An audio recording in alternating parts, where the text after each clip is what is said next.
mbokku téléspectateur ak internet yu Pikine TV ñu ngi leen di nuyu di leen dalal jàmm ci seen émission dialogue communal nag tey déplacé wu ñëw ba fii ci diwaanu Kër Massar. bi lay waxtaan nag tey ci seen émission dialogue communal ñu di ci ànd ak kile di Makhtar Mbengue. maa ngi tudd Makhtar Mbengue nekk conseiller municipal nekk président de la commission éducation de la mairie de Kër Massar nekk le conseil technique et spécial de l'honorable député maire Moustapha Mbengue. ngir rek gën leen xamale que lii la di Kër Massar comme ni ñu leen ko waxee woon ci ndoorteg émission bi Makhtar Mbengue daal di nañ koo laaj fan la Kër Massar dooree ak it ñaata gox-goxaat ñoo ëmb lii la di diwaanu Kër Massar. Kër Massar dafa nekk une commune boo xam ni li ko wër ci ay commune dafa bari yoo xam dafa frontalière ak certaines communes mën naa tudd Malika mën naa tudd Jaxaay mën naa tudd également Mbaaw ak pas mal de communes yoo xam ñoo wër commune de Kër Massar bu nekk commune boo xam ni am na 136 quartiers officiels am nekk ci 25 kilomètres carrés nekk ñaari yoon ëpp ñaari yoon le département de Guédiawaye am plus de 600 000 habitants boo xayma ci wàllu dëkkuwaay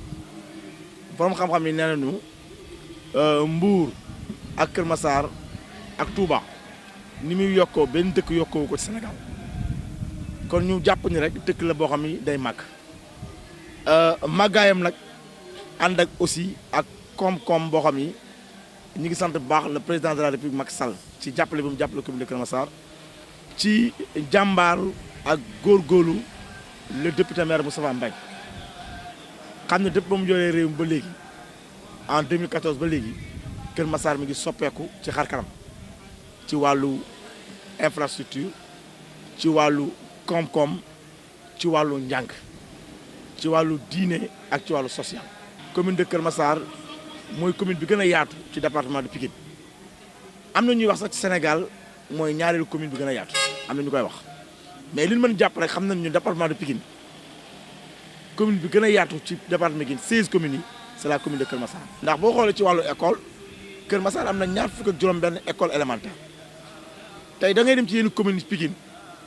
benn école ngeen wala ñaari école moom am ñaar fukk juróom-benn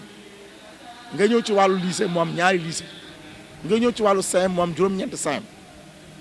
kon boo xoolee par rapport ak configuration yeneen communes yi Kër Massar lu bari leen romé ci wàllu infrastructure waaw yaatuwaay bi nag mooy tax ñu bari peut-être duñu gis mais lu am la. Il faut dire quand même que y a eu des efforts gis naa ne du point de vue des infrastructures scolaires ci diir bu gàtt def nañ ci ay jéego le lycée zone de recasement où j'étais surveillant général d'ailleurs moom lañ fi njëkk implanté ci diir bu gàtt. entre-temps y a eu un CM bi nga xam ne dañ ko transformé ñu koy tuddee lycée Kër Massar 3 parce que ex-CM 3 la kii yoon. Ensuite je sais que l'actuel édile le premier magistrat mooy l'honorable député Moustapha Mbengue mu ngi ci ay projet pour lycée yi dans un délai très court ñu yokk bon au niveau moyen moom wax dëgg yàlla la demande a été satisfaite au moins à 85% parce que CM yi bëri nañ fi. Au niveau élémentaire aussi y a pas de problème. Infrastructure sanitaire depuis bi ñu érigé fii en district wax dëgg yàlla nit ki moom même bu dee sax amul la doy tu en demandes plus. ngir gën leen xamle que Kër Massar ak it ñaata quartier ñoo ko ëmb délégué de quartier bi di Alassane Ndiaye daal dina ci ñëw.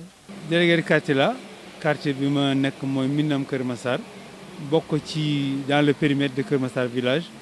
dëgg la def naa fi léegi ñaar fukki at ak juróom yu mot. waaw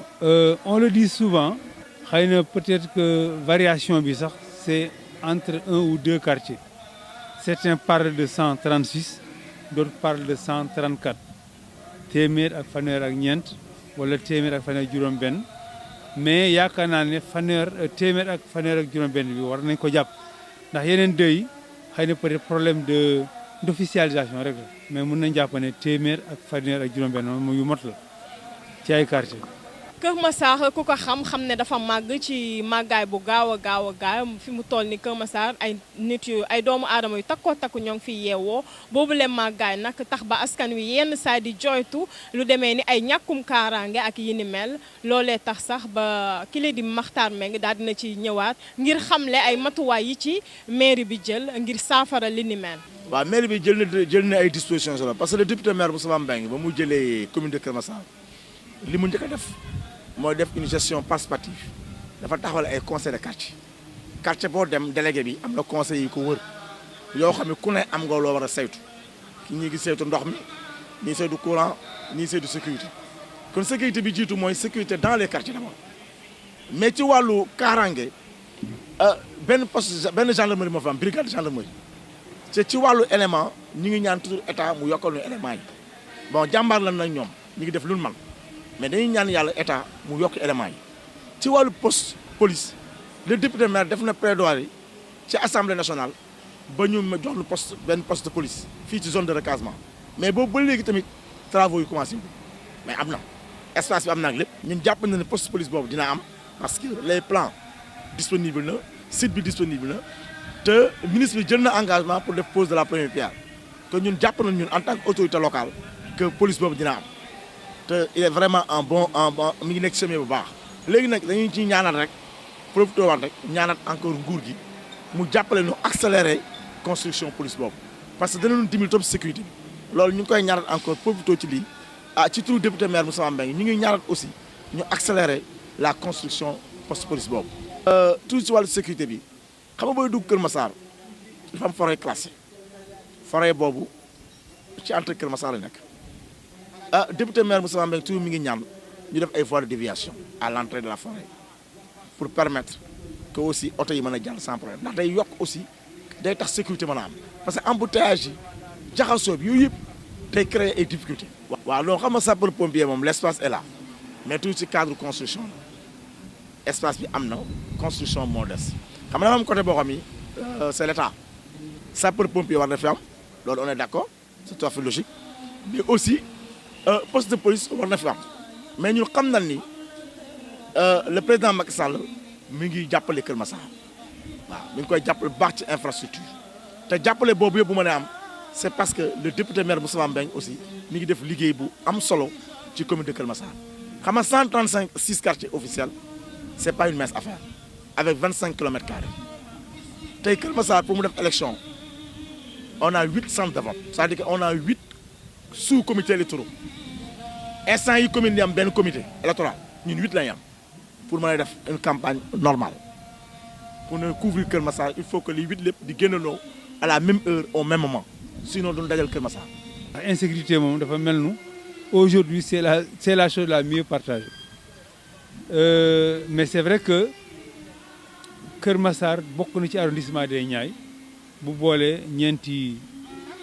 communes yi mu Yeumbeul Nord Yeumbeul Sud Malika ak Kër Massar mais man li ma constaté mooy que même boo ñëwee fii ci station bi rek ci rond-point bi aux premières heures wala près à partir de 17 heures jëm kaw li fii nekk ci da ngay tiit et j'ai compris que nu ñu doon waxee institut au niveau de Yeumbeul et autres dafa mel ni ñooñu dañoo daw wàllu siwaan ci kër ça moom wax dëgg yàlla man mooy constat bi ma def non seulement benn brigade la am mais également éléments yi bu ma dégg ñu naan un peu moins de 20 ñoo fi nekk bu dee xëy amul évolution ci temps yi ça pose problème mais yëg naa ne aussi que y a un commissariat de police qu'on va construire incessamment xëy na loolu dinañu jàppale mais en attendant vraiment insécurité bi moom wax dëgg yàlla c'est un problème au niveau du Sénégal mais particulièrement à Kër Massar il y a des efforts à faire insécurité bi moom wax dëgg yàlla ni mu demee dafa jéggi dayoo ba maa ngi dégg sax au niveau des foyers religieux déjà yenn régions yi je pense que l'État le gouvernement doit intégrer cela pour aller vers tout ce qui peut nous aider en tout cas à éradiquer ce problème d'insécurité loolu moom c'est impératif askanu Kër Massar di faral di jooytu saa su ne di xamle ne lii la di Kër Massar ak màgg gi mu màgg ni war nañ koo jëlee ci commune daal di koy yóbbu ci département ngir rek jëlee Kër Massar ci commune yóbbu ko ci département ki la di Makhtar Mbengue lii la ci tontu. Kër Massar ci yaatuwaay ci nit war na mën a nekk département mais il faudrait aussi ñu xam ne infrastructure yi il faut mu suivre ndax département day ànd ak mesure d'accompagnement infrastructure yi dañ koy indi. Ça veut dire que le département war na mën a am ci élection locale yi ñëw c'est possible parce que ñu ñoo koy créer ñooy créer infrastructure mu ànd ak moom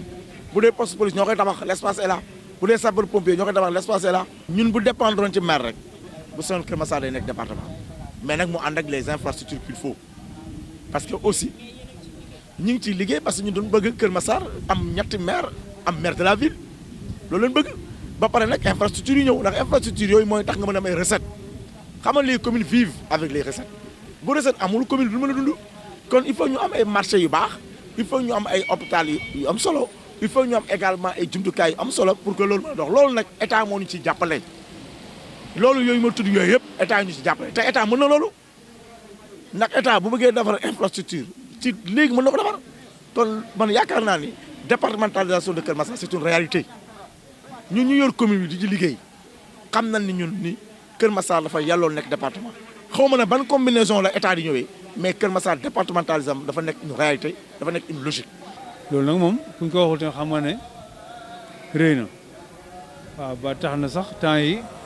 débat bi dëgg-dëgg mooy comme commune moo ëpp délégué quartier fii peut dans la région de Dakar ñi ni di sàkku pour ñu dem vers une départementalisation.